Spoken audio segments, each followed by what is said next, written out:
So minsan po hinahaluan din natin ng mga kanta yung mga kwento at para din po mas ma-manage as mas mag-participate yung mga bata, sinasama din po natin sila sa kwento. Nagpa-participate din po sila. Minsan hinahayaan natin sila maghawak ng libro para feel nila nakasama sila dun sa kwentuhan o kaya po kung may mga characters na feeling natin aakma dun sa mga kabataan, ini-invite po natin sila sa harapan para sila din po ay mag-a-act or aarte. Saka po, usually po kasi sa mga remote areas, yung mga bata doon, masaya na po sila sa mga simpleng bagay na nakita nila. Hindi po namin kailangan, like, may mga times po na kulang kami sa mga props. Meron na kami mga papel. So meron po kaming art activity, isang beses na gagawa po sila ng sombrero. Pero wala kami mga pangkulay o kung anong pan-design doon sa sombrero. Pero bilang mga bata na masaya sa simpleng bagay, tuwang-tawa na po sila doon sa mga papel. Like, meron kami mga origami, mga bubuo po namin siya sa bangka, sa sombrero. So natutuwa na po sila sa mga ganung bagay. So I see. So medyo pala mas may engagement kaysa sa mga usual na performance arts. Katropan Jet, madagdag ko lang. Sure. That's the very reason why we say storytelling and poetry reading. Well, let's focus on storytelling first. Storytelling is really an art form because it forces you to be creative. Now, when you mention what props do you need, sometimes you don't even need anything else except your body, your voice, your facial expression. By the way, madagdag ko lang, No I'm also a problem. graduate of the storytelling project doon sa pagsanghan. So this was very recent. May utang pa ako sa kanila. Because we promised, the graduates promised that we're supposed to be giving storytelling or participating in storytelling activities sa kanila. But since medyo malayo doon sa pagsanghan, sabi ko, I promised that I will be helping them instead dito banda sa Manila. Now, so yun. Merong tandem storytelling. There's also the reader's theater, the chamber theater. So these are different modes. Now, there are also instances when the storytellers carry the book. There are also instances, depende sa kanila, when they do away with the books and it's really a story performance. So it's extemporaneous somehow. Somehow, it's difficult if it's extemporaneous because the actors need to plan out and need to agree who is going to be doing what character. Paano pagbabato? Because if they don't also not synchronize, but if they don't plan out Or cooperate or jive with each other, mawawala yung magic. Because storytelling is actually creating magic in front of the people, in front of the audience. You know, that is what kids need nowadays because they're glued to their devices. So they really need something that is live and interactive. And this is actually why in some of the approaches of education, storytelling is really encouraged, and yung mga mobile phones, yung television, yung computers, they do away with that one. I think it is with Montessori or one of the other approaches in reading. There is an agreement na walang mga devices, walang television, because during that particular formative age of 1 or 0 until 5 years old or even 7 years old, this is where the children are able to develop their imaginations. And if they are able to develop visualization, they become more intelligent. So that's also another advantage of storytelling, allowing children to develop their ability to visualize. Yeah, katropang Bobby, tanungin pa natin sila based on their experience. Ano pa mga advantages ng storytelling and poetry reading that you bring about on the part of the participants, the young learners? So we have these, we call enrichment and engagement activities after the storytelling, where the students have, the kids have the chance to do something out of what they heard from the story. So may mga art activities po kami, meron kaming, sometimes we do play, di ba? And yung mga ganun pong bagay. Kung ano yung narinig nila sa kwento, ma-apply po nila dun sa enrichment and engagement activity na ginagawa natin. At ano po po? Yung mga story din po na ginagamit natin sa storytelling sessions, katulad po ngayon, galing po kami ni Kuya TJ sa Batuhan East Elementary School sa Masbate, kung saan po sinimulan po natin yung 21-day storytelling program natin na ang layunin po noon ay mas maging masaya ang pagbabasa para sa mga bata. Kasi po sa mga batang hindi nababasahan nung bata pa sila, parang nagiging parusa yung pagbabasa pagdating sa eskwelahan. So ngayon po tinatry natin na mas maging fun and enjoyable yung experience so that pag dumating na sila sa actual time na kailangan na nila magbasa, mas may enjoy nila. So dun po sa 21-day na storytelling program na yun, nagpo-focus po tayo dun sa mga kwento na tungkol po sa sarili, kung paano mabuboost yung confidence ng mga bata. Meron din pong phase doon na kwento para sa pamilya, kung paano yung relasyon natin sa pamilya, pagmamahal sa pamilya, at yung huli po yung para sa community, para naman po sa mga nasa paligid naman po natin, paano yung pagmamahal natin sa paligid. So, yung mga kwento po na to, well thought siya, pinaplano, bawat kwentuhan, merong pre-art at merong pre-storytelling activity, tapos kukwentuhan po natin sila ng nakapikit. Pagkatapos po nun may drawing session para ma-boost yung creativity and imagination ng mga bata based sa narinig nila habang nakapikit sila. Pagkatapos po nun yung live storytelling, nakamulat na yung mga mata nila, makikita nila yung mga actions, yung gestures ng mga nagkukwento. And then last po, parang merong enrichment, katulad po yung sinabi ni TJ, enrichment or engagement activity for them to process kung ano pa yung pwede nating mai apply mula doon sa kwento. So, ayun po. So, eto po, sa part 2 na po tayo sa differences between storytelling and poetry reading. So, what are the differences between storytelling and poetry reading in terms of format and structure? Sa tingin ko po yung difference nila is really yung way of delivery. Sa storytelling po kasi we are more flexible. We can read the books, we can also memorize it. But for poetry, mas kailangan pong memorize natin sila at talagang we know it by heart. And when we go up to the stage, parang mas maganda na walang kodigo or walang script. So isa po yun sa mga main differences. And as mentioned earlier, yung mga rhymes.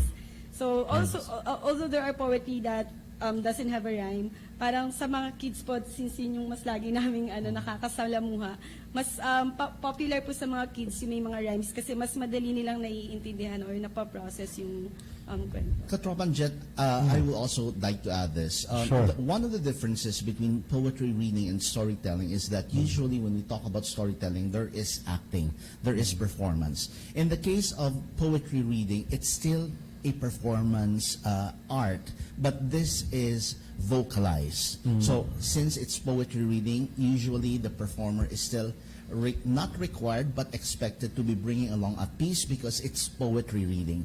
But what makes this very different is that this time around, aside from the minimal na lang yung action niya because usually nakatayo yung poetry reader. And what is really very heavy is on the facial expression and hand gestures as well. And even the tone of voice, right? And even the tone of voice and the evocation of the emotion. Because what does the poem try to convey? Is it sadness? Is it love? Is it happiness? Is it excitement? And although in the past, very heavy yung rhythm and rhyme ng mga poems, this time around, modern poetry has already broken yung rhyming. Wala nang masyadong ganon. And even the number of yung sa meter, tinatawag natin sa poetry yung meter. Yeah. What is the rhythm of the lines and how many syllables are there in each of the line? Modern poetry does not have that one anymore. So you will So it's also more flexible. It's more flexible, but even more difficult. The poetry writing itself, because Why? the writer is not anymore constrained to rhyme the lines. And aside from that one, there's no more specification on how many syllables there should be in one line, even in the breaking of the stanzas. So when the poetry reader reads these non-rhymed poems, ang nangyayari is that, how do you now know where to stop, where to pause, where to highlight some of the images that you need to do? And another thing, in modern poetry reading, aside from the fact that the performer is going to be standing there, the performer can also make use of background music. Oh, yes. So that's another thing. That's another way of doing so. There is also another type of poetry reading in which it's also tandem. It's also tandem poetry reading. Na, I remember when I was in college, this was way back in the 1990s. My teachers did this poetry reading session in which there were two females na nagbabatuhan sila ng line. And Yes. then at the same time, meron ding music. There could be, let's say, drums, there could be gongs that could be used to accompany the performance. So again, this is similar to storytelling, but with regard to the action that is done on the stage, it's limited. And it's more focused on the facial expression, hand gestures, and the tone of the voice. Yes. So, ayun, naalala ko tuloy yung poetry reading yung kay Rami Makalintal. Ewan ko ba kung andun pa rin hanggang ngayon. Voice talaga ang ginagamit so that ma-feel ng mga tao yung ano. And it just so happened one of the guests was Eddie Garcia. Yes. Eto pa, next question po. What are the mechanics when you do storytelling and poetry reading? Kung ano po mga procedures po, mga guidelines? For the procedures po, pag pumupunta po kami sa mga bata para magkwento, bago po yun, katulad po nung ginagawa namin doon sa 21 day storytelling program natin, pinag-aaralan po ang bawat kwento. Katulad po ngayon, ang focus po ay para sa mga bata para ma-boost yung confidence nila at self-esteem. So tinitingnan po natin kung ano yung moral nung story na gusto nating ibahagi dun sa bata. Pagtapos, ina-identify din po natin yung mga unfamiliar words. Meron po tayong tinatawag na unlocking of words na i-identify natin doon, alin kaya dito yung mga salitang hindi pa na-encounter ng mga bata. At sa simula ng kwento, i-explain natin kung ano yung salita na yun. Para pagdating po sa kwentuhan, sigurado tayo na mapipick up nila yung idea na gusto natin sabihin doon sa kwento. Pagkatapos po noon, meron din pong question and answer sa dulo just to refresh lang the memory of the kids kung ano yung na-pick up nila doon. And with the help of yung enrichment and engagement activities, doon po natin mapapa-instill sa kanila kung ano yung natutunan nila sa kwento. And at the same time din po, bawat bata ay nakaka-receive nung libro na ikinuwento nung araw na yon para pagdating po nila sa bahay, mabasa po nila on their own at maikwento rin po nila sa mga kapatid nila or sa nanay at tatay nila. Ikaw po. Actually, we have the book, di ba? Meron po kaming, katulad po ng sinabi ni Ate A na, meron kaming mga libro na inaral na para maibahagi namin sa mga bata.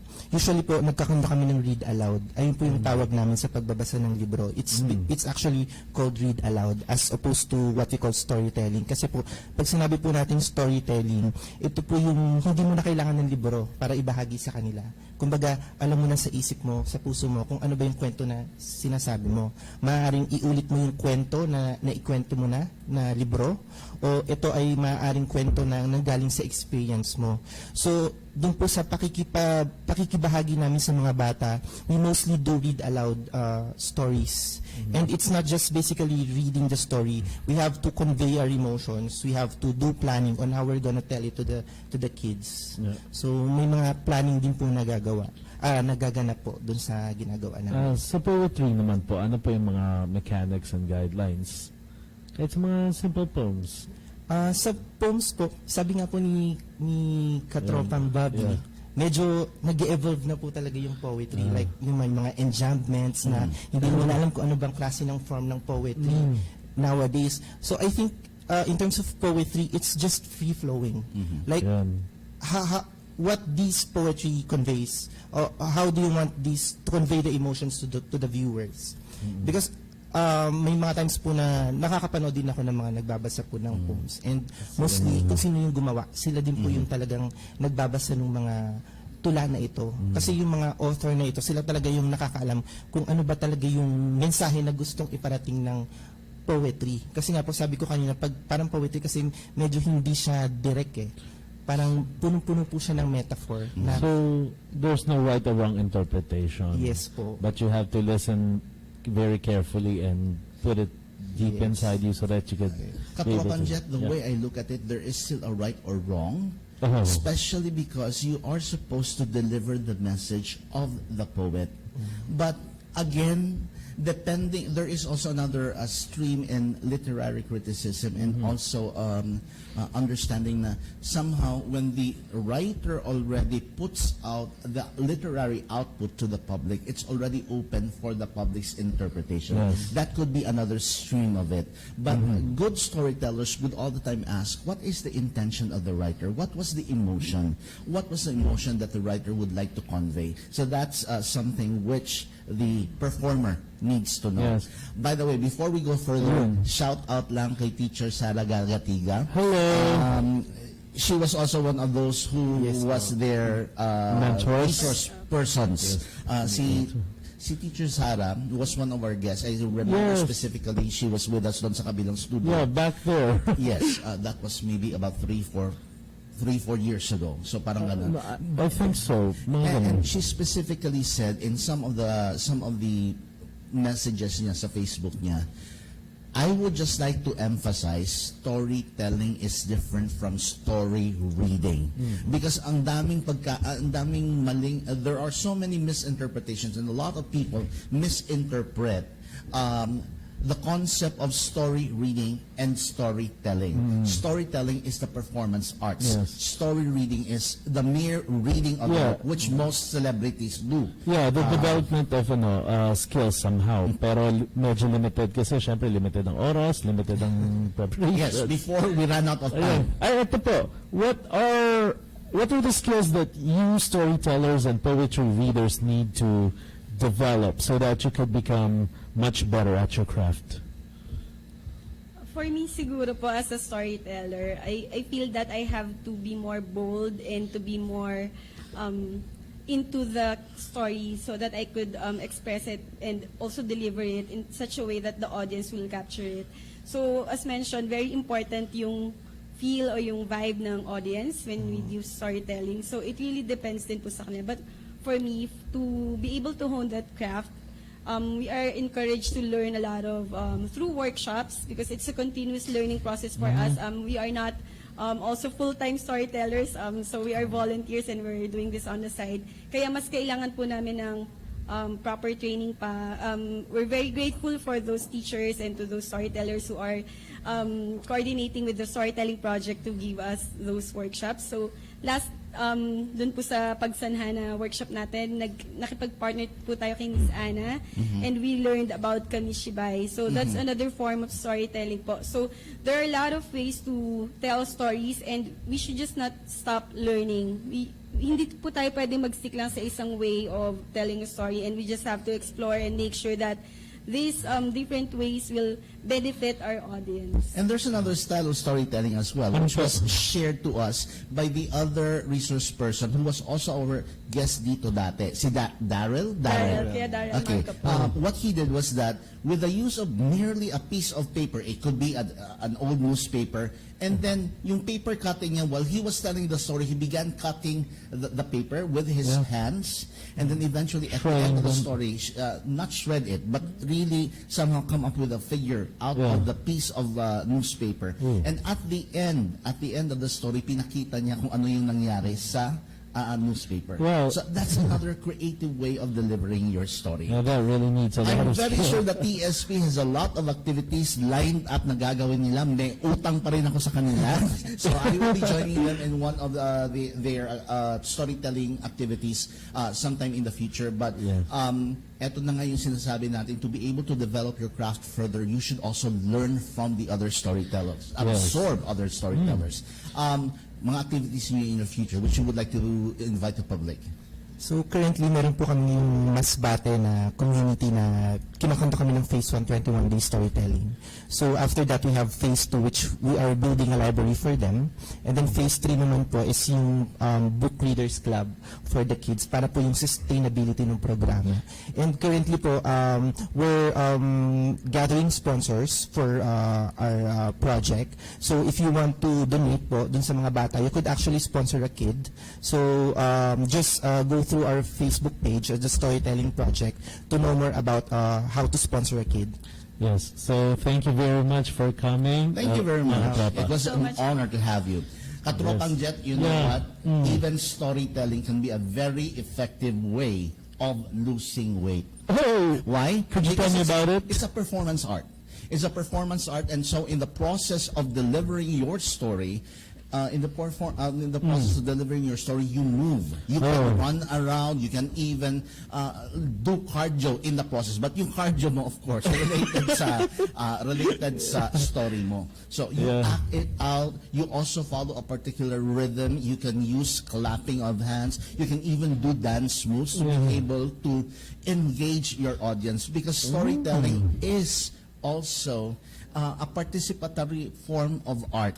I think I need to do that more often. Yes, so it involves music, it involves dancing, it involves also question and response. So yung nangyayari na, how do you engage your audience? You can ask a question just to remind them, ano nga pala yung pangalan ko? And then you ask one of the members of the audience. So that's one way of engaging them. Pero napapansin ko po that in our formal education system, limited lang sa literature at saka sa English yung mga ganon. Sa iba kasing subject, hindi namin nagagamit yon due to lack of time and the lack of know-how. So maybe it would be good for us to also invite storytellers to visit our schools so that we may also be able to encourage the other kids to be able to develop their skills in storytelling. Yes. Eto, we have less than 10 minutes before the end of our time, and we have one very special guest this afternoon. Special guest to ng ating guidance counselor ng bayan, si Teacher Herman. So we give the microphone to Teacher Herman to introduce his guest this afternoon. Pumasahin papawid ulit si Teacher Herman. Ito po ay isang special edition ng The Guidance Counselor's Corner po. Kasi talagang sobrang napaka-hectic ng schedule ng guest po natin ngayong hapon. Okay, so let me give a very, very short background about our guest this afternoon. Siya po ay nagtapos ng Masters in Psychology sa PUP Manila. And graduate siya ng Masters in Science and Research Methods in Psychology in 2014, University of Hertfordshire. Tama bang spell ang pronounce ko? Nakakabulol, no? And proud siya na talagang he was from the Philippines at talagang namayagpag po kasi siya ngayon. Namamayagpag sa United Kingdom sa kanyang field na pinili, which is in psychology and also mental health blogging. Kaya ngayong hapon, patutunayan po natin na talagang meron din talagang career sa pagbablog. Kasi I myself nagbablog po ako, pero sports and recreation. So ngayon, pinag-combine niya yung blogging as one of his careers na talaga nakaka-inspire. So hindi ko na po patatagay ng guest po natin ngayon na naka-base pa sa United Kingdom. And katropa, samahan niyo po kung kilalanin si Mr. Dennis Relo Howell. Magandang hapon, sir. Thank you for being with us. Magandang hapon po, Herman. Magandang hapon po, mga katropa. Magandang hapon din po. It's great to be here. Ayan, so sisimulan ko na po yung interrogation. Interrogation talaga. Siyempre lang.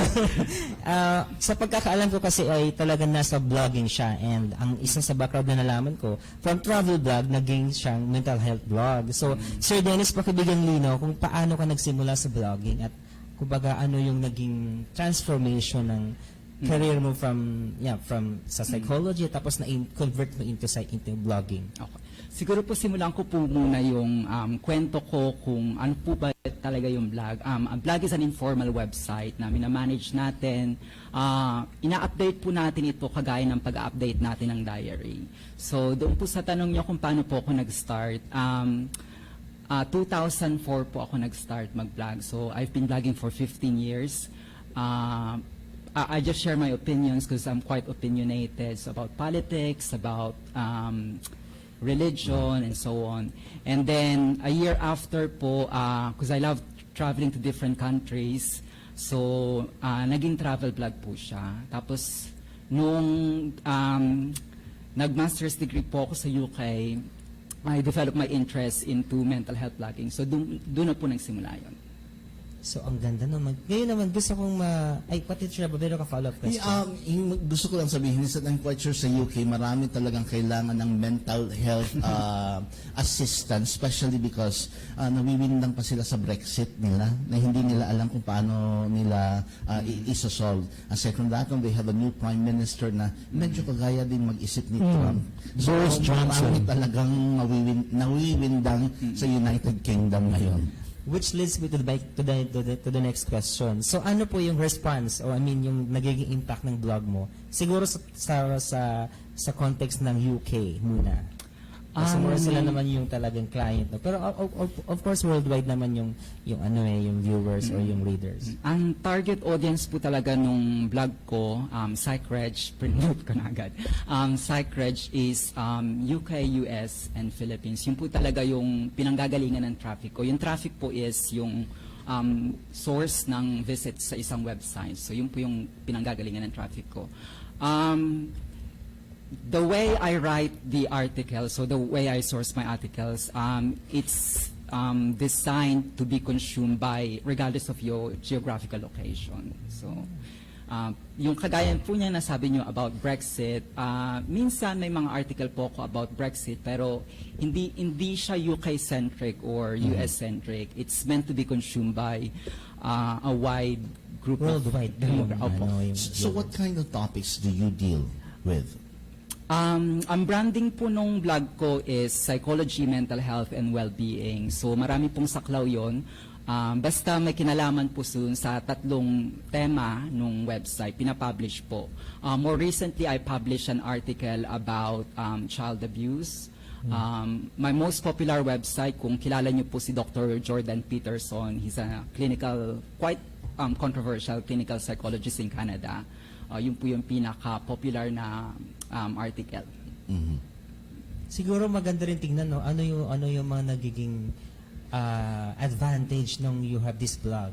Kasi of course marami din nakikinig diyan na gusto rin magkaroon ng ng ganitong blog or maybe iba lang yung topic pero in your context ano yung nagiging advantage of having a blog?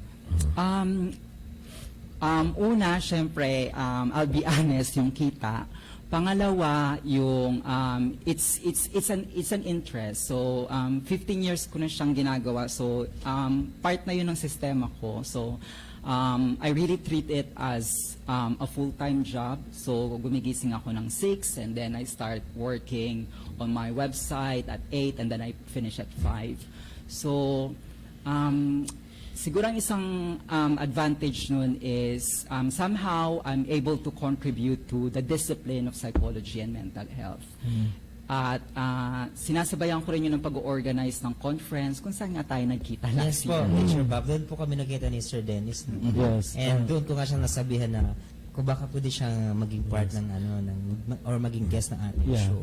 I would just like to connect yung blogging as a source of income sa bago nating segment which is on edupreneurship. Go, So go, even go. teachers can come up with their own blogs and somehow earn something from writing articles related to their fields of interest. Siguro magandang katanungan na susunod dyan, Teacher Bob. Paano siya nagmo-monetize or paano nagkumikita sa isang blog? Yun, magandang katanungan yun, Sir Dennis. So, marami pong paraan para kumita sa blog. Ang most popular is through ads. And then second one is through sponsored posts. So, ang source of income ko mostly, I would say 10% is from ads and then the rest is from sponsored posts. And then I'm also, in the UK, I'm also considered as a social media influencer. So, pag nag-retweet ako, may bayad yun. Oh. Now, we only have less than a minute to go Yes. Before our time is up. I would just like to know what are the benefits of consuming the articles or let's say reading the articles that you put up for teachers and also for students. What can they learn from the writings or the write-ups that you publish in your blog? Why blog exists is to bridge the gap between, kasi pagka may napapublish na article, most of the time it's on academic journal or newspaper like BBC or CNN. At kung minsan yung lengguwahe, hindi siya yung lengguwahe na sinasalita nung estudyante. So, the purpose of blogging is to simplify the discipline. So, kasi ang tono ng blogging is conversational tone. It's just like reading a piece of work, diary. So, kaya popular yung blog. So that means it's lighter and Yeah. less strenuous sa pagbabasa. Challenge ko, Teacher Herman, maybe one of these days you can invite yung resource person natin, si Sir For a Dennis, longer discussion. for a longer discussion and even a workshop on how to come up with articles for their personal blog. Eto, we don't have time anymore. We have already... Teacher Bob, yes. mayroon lang pong gustong ituwag si Sir Dennis. Okay, go. Sa upcoming nilang conference. Yeah, sa October 31 to November 2 po, nasa Malaysia po. It's my second conference na inorganize. So, bisitahin nyo na lang po yung www.icpce2019.psycreg.org. Again, that is... www.icpce2019.psycreg.org. Yes. Thank you very much and good luck. And so, in behalf of Dr. Ray Samson, this is your anchor, Bobby Ancheta, Kapropang Jet, and we are the voice of the teachers. Ito ang DWW 1134 kHz. Balita, impormasyon at musika. AM at FM pinagsama. Ito ang Katropa Radio. Iba tayo. Kayo ay nakatutok sa 1134 kHz. DWDD Katropa Radio. Iba tayo. Kami po ay kasapi ng KBP, kapisanan ng mga broadcaster ng Pilipinas.